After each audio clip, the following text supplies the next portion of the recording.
Okay.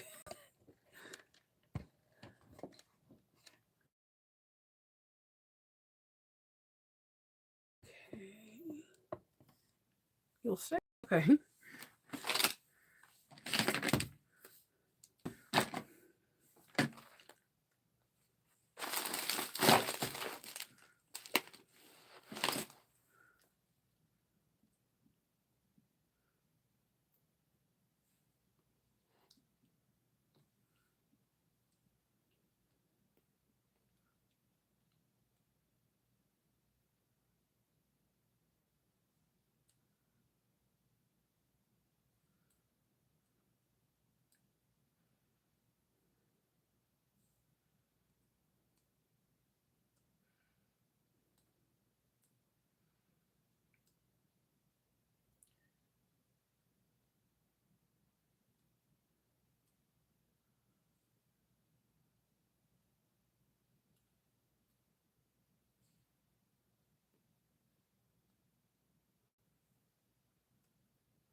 1 second.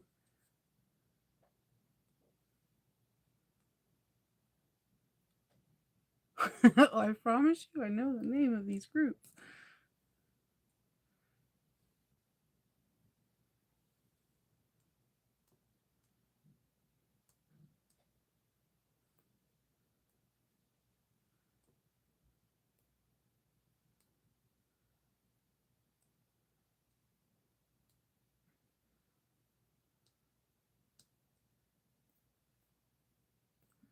Hi. Happy Valentine's Day. Good morning. I just wanted to put like some links in there before I talked about them, or if I forgot about them and you ask and you're like, what's going on? I put them also in my description. I know I'm not the best at putting these at my description, so I try to do it like like get all the information, put it in my description, but it's like a whole copy and paste thing onto my tablet and like forwarding the information to my phone to my tablet so that way you guys can have it. It is Valentine's Day, and it's kind of cold outside. I was watching Max Velocity this morning, and it looks like we have some interesting weather coming next week. He's saying like some of the coldest temps of the winter, and I'm like, sir, we already had some of the coldest temps of the winter, and I get it. The closer we get to February, into February, we're like, yeah, it's spring. We feel spring, and I'm not gonna lie to you. I keep looking out for snowdrops and things like that to like indicate that spring is here. And every time I think it's coming, then snow comes. So I'm just gonna just roll with winter, just roll with it, call it a day. So today I have a lot of fun things I'm getting to do. So first I'm going to work on my Black Widow Moonwake, and I'm gonna work on to that until like 11:30, and then I have an interview with Tara from Creations for my Patreon, so they get to ask her questions, and I'm really excited about that. Tara's not only a friend, but someone that I really admire and I look up to. She's like a jack of all trades, and if you don't know who Creations is, you really need to follow her. Not She's not only a quilter, garment maker, bag maker, she's a pattern designer, and she also like dabbles into making bags for sets of major TV shows. So she's someone that I really admired because she has like a very optimistic personality even when it's so easy to be upset about a situation. She's very calm, and I inspire to be like her. She also is she's a dog mom, and that's like my soft spot because you guys all know how I love me some Loki. So she's just a great person, and so I'm so happy that I get to interview her on my Patreon channel, so the Patreon peeps can just like inundate her with questions and ask her anything from like from filming YouTubes to how did you start off with pattern designing? Do you have tips and like stuff on Shopify? Like she's like Tara has been in the business for a while, and she's, like I said, a jack of all sewing trades. So she's very knowledgeable, and I'm really excited to see what that brings. We had a really cool person last month that taught about organization and calculations of your bag. So every month I try to bring in somebody from a different perspective in our field that can help my Patreon peeps like expand whatever they're doing, whether it's passion, business, just like whatever, if they want to go into a different avenue, like bag designing or YouTube or their own Patreon page. I want to help them.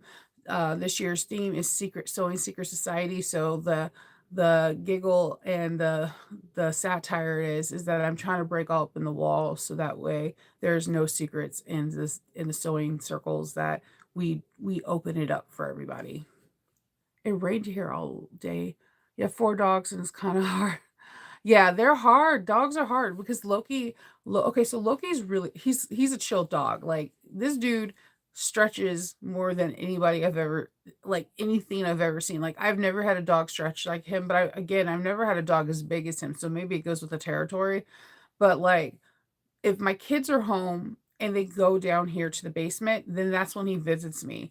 He only visits me when no one's home. If one, he wants to walk, two, his water bowl's empty. And it's the funniest way. You guys probably have heard him bring the water bowl down and just didn't know what it was. You probably thought like I had like an overload in the wash machine. It's been recorded. Like, he brings this ginormous water bowl down that is a metal bowl, and like it hits every wall, every corner, like to be like, "Mom." And he drinks a freakishly amount of water. Like, he's a 140-pound dog, so he drinks like a freakishly amount of water. So if I am not on top of it, if I'm like in the zone, it's whatever. And when I say I fill up the water bowl before I do captain's log, like, it is gallons in there. And if he's like, it's a particularly like hot day or he's just super thirsty and it's empty, he'll bring me the bowl. Like, you're not being a good pet parent, mom. Like, so, or if he gets really bored, or if Roxy punks him and gets the toy that he wants, he'll come down here and put his head in my lap like, "Can you get the toy?" He doesn't really come down here unless one of my kids or my husband is down here. So that's how I know one of them are home or up, because he'll come down if someone else is home. So dog parents are hilarious because sometimes you can hear the dog in there, or you just think it's like a miscellaneous kid sound, and no, no, no, it's the dog. Let's see. Good morning, Arnetta. Oh, thank you. I have weird thing. So I don't know if you guys know, I do garment sewing. I don't do the lycra or any stretch materials. I No, I don't want to say that. I have done it. There's actually videos like in Twisted Needle Textile where I'm showing you how to make a hoodie or whatever. I have done it. I have made onesies for my daughter from Pokemon that are for like, young adults. I hate doing it. Cotton lycra scares the living because it's not stabilized. I work really better with cotton wovens, and I like to make rockabilly dresses. The one reason why I'm exercising and trying to lose weight, not only to be not be the fat person you sit by on the airline, is to go back to my rockabilly dresses. I love making 50s, 40s, and 60s dresses, and I have tons of flowers and tons of stuff just for like pictures and stuff like that. I love like dressing in that era, and I love making dresses from that era. And if you do go on my Instagram and you scroll all the way down, you will see like tons of different dress shoots for different dresses that I've made. And if you were interested in a textile, then you probably are aware. Like, you're like, oh yeah, she's the one with the curly fro that did this one, or like, I seen Shanova's hair straight this one, and I just love making dresses. Like, and that comes from my abuelita. That's what she did. She made dresses, and it does transpire. I haven't had the inspiration to do it because even though like my favorite designer, Gertie from Charm Patterns, makes size inclusive things, it's just personally what I like to wear. I like to wear undergarments that have like spiral steel boning so you can have that really snatch hourglass shape. And during the CV time that everybody was home, I gained an absurd amount of weight. I went from like walking my kids everywhere to being just in the house eating. So now I am like trying to exercise and eat right. And I am seeing a lot of change. Uh and I'm trying to be like really optimistic about it. And it's a struggle. Like today I'm sore. Like I am super sore. I'm one of those people that like also try to laugh through their pain. So I have a lot of accessories that are from like my all my rockabilly and vintage clothing. Good morning. Thank you, Roxy. I really appreciate that. And yeah, so yeah, I have a lot of flowers. You'll be surprised. I have a weird wardrobe. It's super weird. As much as I wear jeans and t-shirts or like jeans and like leggings with you guys, my wardrobe is the furthest thing from that. So I have a lot of custom makes. I do have a couple of cotton lycra stuff, like because there's some things that you can't get in the store. I used to like the Zims, so I have a lot of Zims, like onesie pajamas or like long pajamas that are like t-shirt style. I just if it's not stable, it freaks me out. Like I love watching when people work with cotton lycra or bamboo lycra or any kind of things that has stretch to it because it's like they're a superstar to me because they're able to focus on something that stretches. And I understand that the machines, the cover stitch and the other one, I have both of them like right up over there. um so fast. It's just I mean, man, they freak me out. Then like it's just they freak me out. So yeah, I'm also that weird person that likes to hem my own dresses by hand. There's something wrong with me, I know. So- but yeah, so that's how I got kind of into sewing, and then that's how I got into quilt making because of my kids, and then I've always made hats like faux flowers and things like that. Um and then that's how I kinda got into bag making because I had a kid and none of the bags that I were seeing out in there were good enough for all the things I needed for them, and that's how I started bag making. But yeah, long history of sewing, long history of sewing.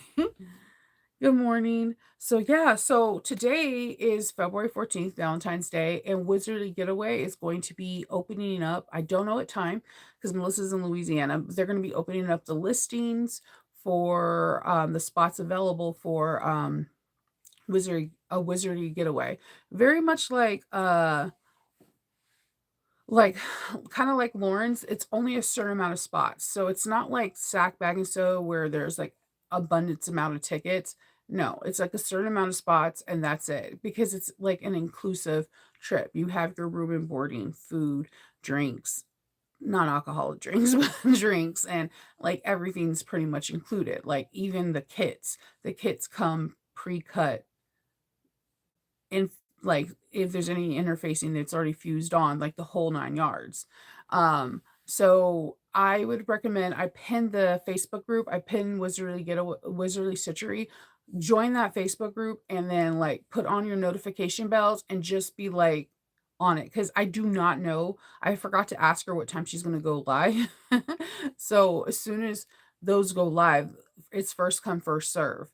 I don't know. I want someone asked me last time how many tickets there are. I have no idea. I don't know if it's like 13, 16, or 21, but it is a w I'm I don't usually like, I don't push, like, saying, "Hey, get that Sally Tomato box or get that Stitch of Lego."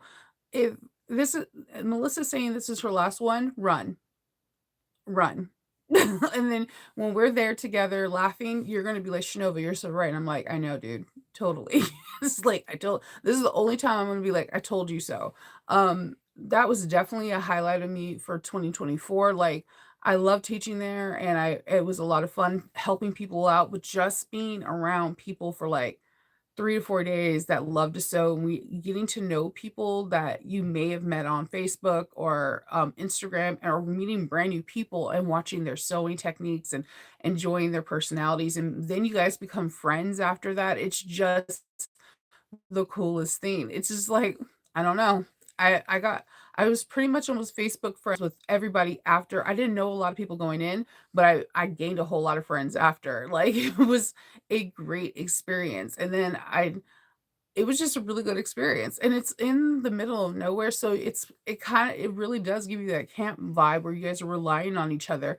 There was no cattiness, there was nothing negative, and I'm that person to be like, you will see it written all over my face, it was something bad. I had fun, and I'm super introverted, and I'm always thinking I'm the awkward person that nobody wants to talk to. It was fun. I got to know so many of the designers that I never met before, like, I met Lynn's Handmade, I met Lauren. I've met Lauren at So Magical, and then I just got done a month prior teaching, and she's so nice, but then I also got to see her, like, for, 3 to 4 days, and it's just her, and she's just such a chill and cool, relaxed person, like, she's exactly who she is when she's sewing, which is really cool because you just wonder if people are just not who they are when you're around, like, you're gonna be like, "Yeah, Shinova is kinda everywhere."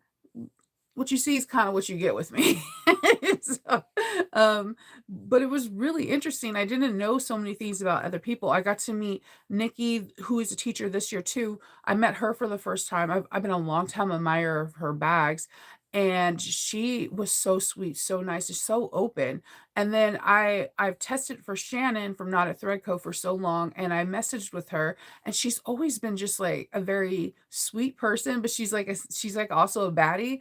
And then meeting her in person, she embodies so much of her personality. She comes for her to be so tiny, she has, like, the biggest personality, and it's like, if you have a chance to meet her, just meet her, and you'll know exactly what I mean. She's everything that she is in her lives and through her patterns. She doesn't hide anything. So, like, her jokes throughout her patterns, she has a really good sense of humor. So, it was just really cool. Melissa from Wizardry, I've always wanted to meet her live because I like her personality through our group, and homegirl can cook. Okay, I'm a hard person to say I like your food. I'm a very hard person. There's homegirl can cook. She can throw down.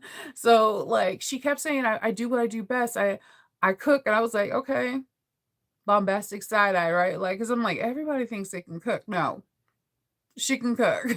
So, and then, it was just I got to meet Kira, I got to meet, like, all these people. I got to meet Brittany, and oh my god, Brittany's hair, I just wanna say, I've seen Brittany a lot on her YouTube channel, and I've always been enamored with her hair because her hair is just like there's, like, no flyaways. I'm like, "What is your secret?" Because like, I can't get my hair to, like, not be I mean, I have curly hair, so it's frizzy, but she has, like, 0 flyaways.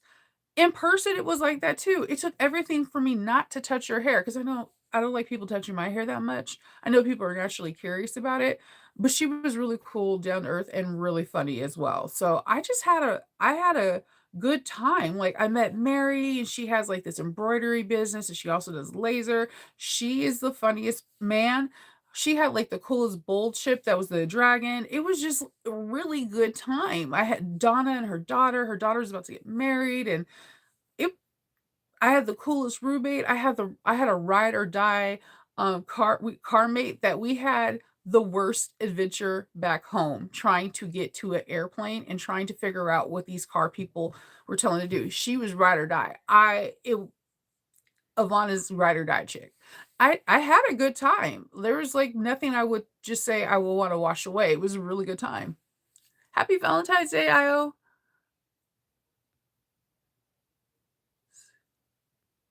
So, yeah, like, just go out there and have fun.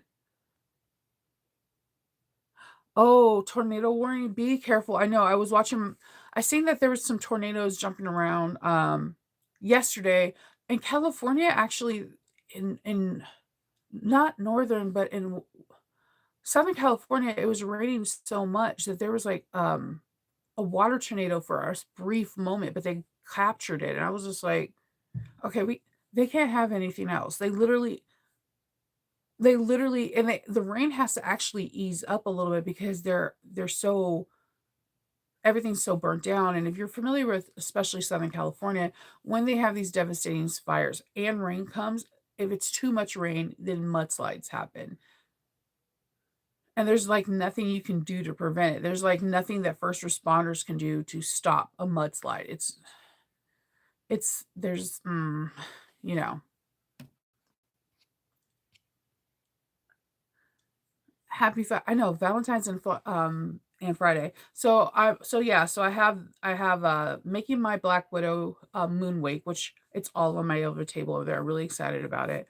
And then interviewing Tara on my Patreon, and then I'm gonna finish up my Black Widow, and then my daughter, she has with her Dungeons and Dragon crew, they're having like a Valentine's Day version, so I was trying to like help her figure out like clothing and stuff like that, and then she was trying to make her character have something. So I was like, dude, all you gotta do is put a flower in your character's hair. Her character is like pretty phenomenal. Like think of like Rocket Raccoon but, like, one limb each are, like, mechanical.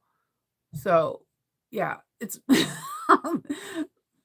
I'm, like, down for the D&D. So she has, like, a Valentine's Day thing for that, and so she's bringing candy. My son's gonna be coming home, and then, when everyone's home, me and my husband are gonna go out to eat for dinner for Valentine's Day, and I'm excited.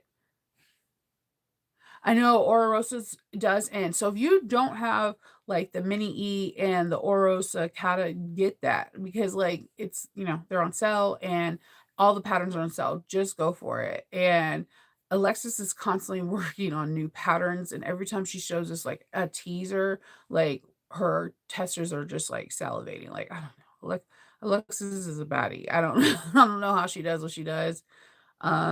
It's she's pretty amazing. Yeah, so that those are going on sale, and I have, like, a few spots left for the so whatever, it's almost sold out, I'm, like, freaking out, like, that is so amazing that so many people are like, "Yeah, let's go see it," and it's, like, really cool people, like, it's so funny because it's some of the people that went to my very first, um, retreat, and they're called the Detachable Flaps. They know who they are. And then people for my 2nd and 3rd, and it's, like, all of them are coming together. I'm like, "This is so" I don't know what to do. Yeah, so there's I don't know who else has patterns coming out today. The Snazzy Slutch by Chris W. Design. She is so detailed. I made, like, 2 of her wallets. Is it the Penny Inn? Somebody asked me to make them, and it does have a lot of pieces. When I was cutting it out, like, I was, like, secretly side-eyeing it, but I was like, "I understand. When something has a lot of pieces, it winds up being one of my favorite bags, or wallets." And, that's a good wallet. The top scissor construction reminds me of a garment. So, yes, okay. Okay, so the yoke thing. Okay, so like garments sewing is like secretly coming into bag making. You see a lot of people are understitching now. You hear people telling you to put stay stitches if your fabric is flimsy or if they don't want you to use stabilizer, they'll tell you to put a stay stitch so that that area, if it's cut on a bias, will stay. You also hear a lot of people use in some patterns to use starch to starch that area opposed to putting a actual like stabilizer like a Shape Flex 101 because it that area will be too thick if you use that. So you use a starch, there's no added um, bulk, but it gives you the stiffness that you need temporarily. So it's pretty funny how much garment sewing comes into it. You see a lot of people using welt pockets now. Welt pockets is something that I taught last month that I'm trying to figure out still what I'm going to teach this month. Being sick sucked. um, yeah, like you see a lot of what's going into garment making into bag making now. And I think it's pretty cool because I mean, quilt making has always been like part of garments and part of bag making. So I think it's only right for garment making to take some of the intriguing parts and put it into bag making. Ooh, oh, that butterfly leather. Okay, yeah, the butterfly leather from Tandy is actually perfect because it's not that thick and it doesn't stretch too much, but that one is nice. I still have like a little bit of that, and I want to make a wallet or something out of that. That Tandy leather was so nice. I miss my Tandy leather. I can't get to it though. Like, you know what's funny is like when the bridge went down in Baltimore, it was all over the news, right? And then it just dissipates because there's other things that come on, but no one's talking about that. There's certain parts of Baltimore, if you don't live in the city and you're coming in from the city, that you still can't get to because of the bridge. I know, I can't I have to go through the tunnel, that's like yeah, it's a thing, and they even said when I've called them, they were like, because I had to call them for, Bontex, and they were like, "Yeah, their business has slowed down so much since the bridge." I've skive leather, I have a skiver, but I've also hand skived as well. Hand skiving didn't work too well. Okay, so here's the thing, I'm not the best with a rotary, I'm not best with, um, X-Acto knives somehow, I don't know, I always wind up injuring myself. It's because I don't pay attention to my hand placement. But when I'm working on an actual machine, for some odd reason, I'm, like, vigilant and I'm hyper aware that this is a major machine and I don't get hurt. So but I've hand skived as well. You have to some leathers, you do have to skive depending on what the pattern calls for, and if the pattern does not say it's leather made, then if it says for vinyl, you want it to be the weight of what normal vinyl is, and normal vinyl is it could be 0.75 to 1 millimeter. So if your leather is that, you're pretty much okay. If it's not, then you need to skive around all the areas that are gonna be sewed, so the circumference of the bag, so that way it can fold and bend just like you could with vinyl. Yeah, Bontex was out there. I got it from, Springfield Leather, but they like, again, they mailed it out, like, 4 or 5 days ago, and I still see it just, like, sitting in like, they sent it out, but it has not been sent to me. I have not got it. So I'm trying to be patient. Patience is not a strong suit of mine. So good morning, Nikki. So, like, it's not a strong suit, like, especially when you really want something, like, I thought for sure I would had all of my materials so by this weekend so I could create a mock-up bag, but no, no, no. So I'm sitting here chilling, so my plans is to I would like to finish um, this Moonwake today, or like finish most of it and then finish it off tomorrow. And then make I have another one. I want to do this steampunk Doctor Who Moonwake. And I try to do like 2 to 3 bags that are similar. And so that way I can kind of break them up. So I know I have 3 cons. So I could take these 3 bags and put them in different con buckets. Hear me out. So like each convention has like a different theme or a different kind of feel to it. And from me being there and experience, I can kind of gauge what kind of bags they are. This is one of the reasons why if you're any kind of convention you go to, they tell you before you apply for a convention or a holiday mark or like a leather mart or like a horse and leather mart is seriously underrated and people pay a lot, especially if you do leather bags. You need to go and scout it out for the year before. And a lot of people don't want to do that. But if you don't do the homework, how are you going to pass the test? You got to study. So, so my theme is that you good morning. So you have in order for you to do the homework, you need to pass the test. So you what I recommend to do if you have a holiday mark that let's say is $100, just a huge one in Columbia, Maryland. They take applications in February and they cut off applications in April. It's $114 and it's a $20 application fee whether you get in or not. It's a juried application. So you have to show them a mock-up of how you would have your stand, and you would need to give them like either your Instagram or your Facebook or something where they can see a body of your work.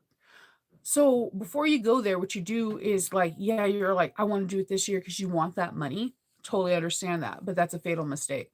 You need to go to one, see how the ebb and flow is. Go to all 3 days, buy the ticket, and go all 3 days and see if there's other bag makers. You want to see who is getting the most money. Do you get to pick and choose where you get to sit and stand? Do the people have is it indoor and outdoor? If there's an overflow, do they have 2 separate rooms where people have to go through different rooms? And is one room not getting enough attention because everybody's in another room? You have to do your homework. Because if you notice things like this, you may be like, "I am not paying $100 for this." What if they put me in room B? Room B got no love. And that's why I say go to all 3 days. If you're doing it, if you're like me and you make nerdy bags and you're doing Comic Cons, you may want to go because you may want to see, A, how many bag makers there are. How is the flow? Do they put you towards, if you're in the artist booth or if you're in a standard booth, how is the flow through the whole thing? It may be different from each year because there's going to be different actors, but like you want to see if look at the people that are selling. Are they just sitting down on their phone because there's no sales, or do you see people up in their booth like doing the hustle, like this is what this bag has, da da da da. Or do you see a need for bags because there's nobody there and you're like, wait, I can saturate this market real quick because no one's there, and that's good for me because I can introduce something different. So please do your homework. And because a lot of these craft fairs and these expos and these conventions, they cost a pretty penny to go in. So I would recommend to always do your homework, go to these things and see how they are. Because learn from my mistakes. There are some fairs that I went to like in like Virginia, and I came out just barely making the booth, and if I would have came the year before just that year, I would have seen that it wasn't for me. Um I also have had ones where I know, like, if I go to the Horse and Leather Expo in Maryland, if I only could bring my leather bags, and they cannot be any fandom whatsoever, and it's usually all my steampunk bags or, like, butterfly and whatever, and people are willing to pay arm over leg for these because they're all leather goods, and they're excited about them and whatever because it's, like, a whole, like, all natural thing. Like it's cool. Like there's a sheep and wool festival. You have to pay an arm and a leg to get into that. You want to see what demographic does it have? Are you in need in that area? Is it part of your personality, or do you have to make something that is not who you are? So that has a lot to do with it because trust and believe. I've seen people at anime cons that don't have never watched an anime but just bought a whole bunch of fabric from different people and then come to the convention, and then people are like, "Oh my god, oh, who's your favorite Sailor Scout?" And they're like,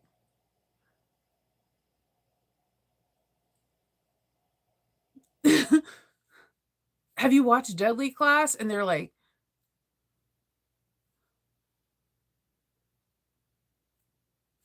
"Oh, do you see Shinova? She's dressed like Kira. Who's your favorite? What symbol are you? Water, fire, earth?" And they're like, people will call you out quickly in there. And a lot of the leather good ones, they'll call you out quickly as well. Like if you're not very familiar with leather and if you're not understanding like chrome, tanned and like skiving and all the different things, they're quick to call you out because they're very familiar because they usually make stuff for like, horses and different animals, and there's like usually like a small rodeo and whatever. So just know your audience, know who you are, and scout out.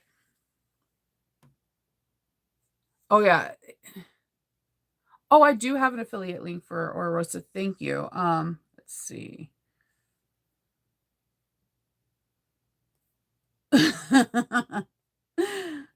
If my Okay, I promise you I'm going to link everything in my my tablet.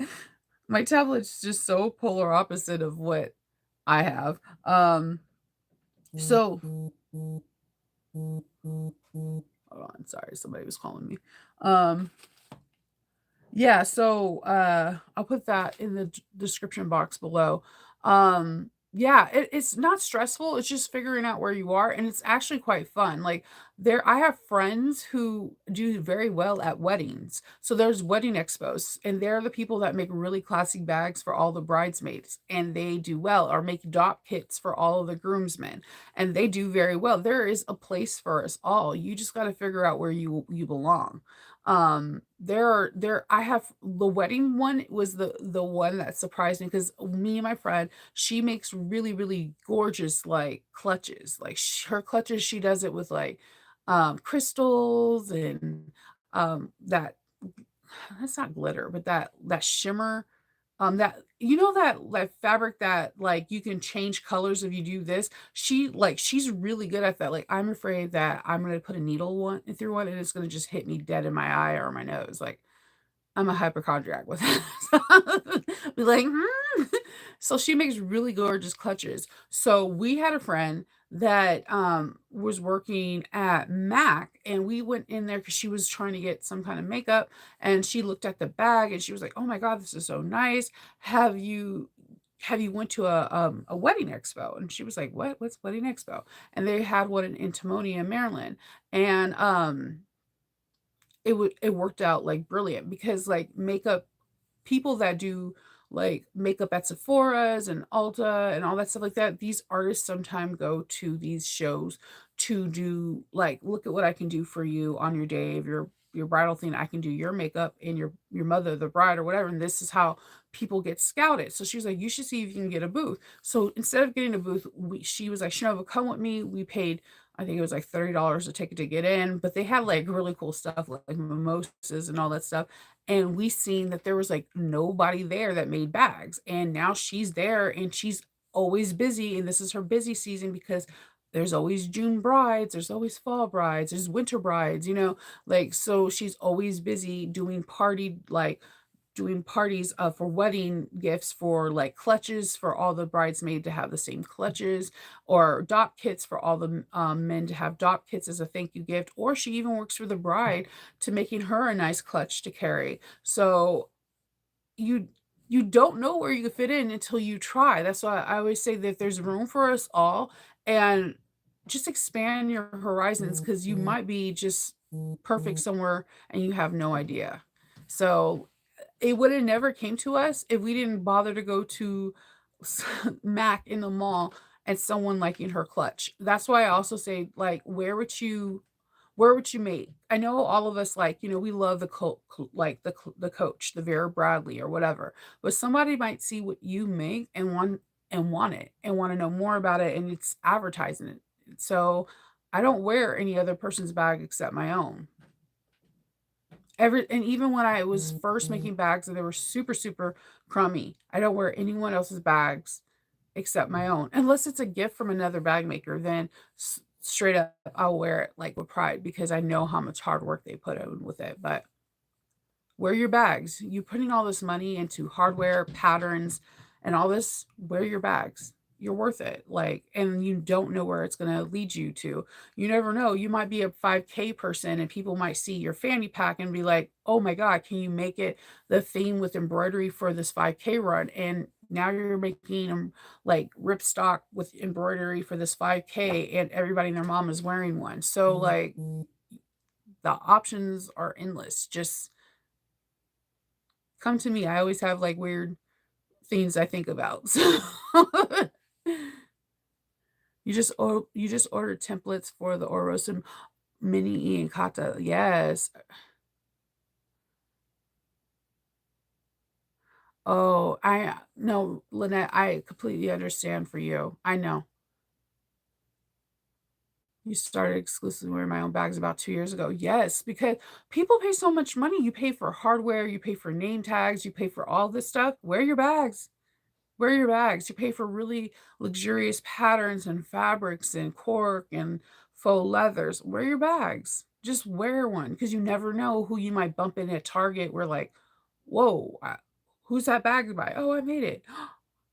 Can you make me a bag? Or I have like this thing at my school and people need bags, or you never know.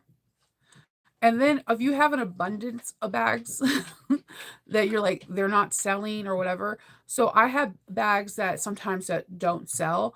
But I have done harvests if they're like really bad bags that are made from like 5 years ago.